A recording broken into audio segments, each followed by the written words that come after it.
കോതമംഗലത്തിനടുത്തുള്ള ഒരു കിടിലൻ വ്യൂ പോയിന്റിലാണ് ഞാനെന്നുള്ളത്. അത്യാവശ്യം ട്രക്കിംഗ് ഒക്കെ ചെയ്യാൻ ഇഷ്ടമുള്ളവരാണെന്നുണ്ടെങ്കിൽ ഈ വീഡിയോ ഇപ്പൊ തന്നെ സേവ് ചെയ്ത് വെച്ചോളൂ.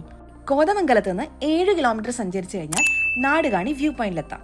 നിങ്ങൾ ആ മലയുടെ മുകളിൽ ഒരു കുരിശ് കാണുന്നില്ലേ, അതാണ് നമ്മുടെ ഡെസ്റ്റിനേഷൻ.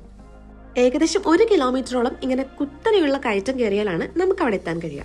രാവിലെ വന്നാൽ ഇതുപോലെ ചുറ്റിലും കോട കൊണ്ട് മൂടിയ ഒരു അടിപൊളി ക്ലൈമറ്റ് നമുക്ക് എക്സ്പീരിയൻസ് ചെയ്യാൻ കഴിയും. കുറച്ച് ദൂരം നടക്കുമ്പോൾ ഇതുപോലെ ഓരോ കുരിശടികൾ നമുക്ക് കാണാം. 14ാമത്തെ കുരിശടി എത്തുമ്പോഴാണ് നമ്മളതിന് ടോപ്പിലെത്തുക.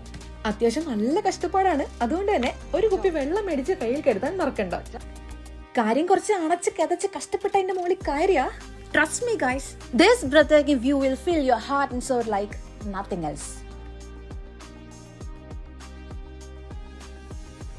Nadukani, as the name says, ഇതിന്റെ ടോപ്പിൽ നിന്നാൽ നാട് മുഴുവൻ ഒരു പനോറമിക് വ്യൂവിൽ നമുക്ക് കാണാൻ കഴിയും. 50 നോമ്പ് സമയത്ത് മലയാറ്റൂർ മല കയറുന്നത് പോലെ ഒരുപാട് വിശ്വാസികൾ ഇവിടെ മല കയറാൻ എത്താറുണ്ടെന്നാണ് സമീപവാസികളിൽ നിന്നും അറിയാൻ കഴിഞ്ഞത്.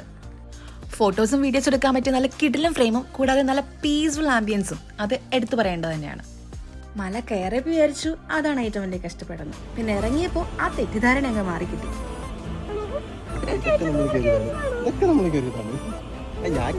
ഈ കുത്തനെ ഇറക്കം നമ്മൾ ഇറങ്ങണം ഗൈസ്. ഇതുപോലുള്ള വീഡിയോസിനായിട്ട് നമ്മുടെ പേജ് ഫോളോ ചെയ്യാൻ മറക്കണ്ട.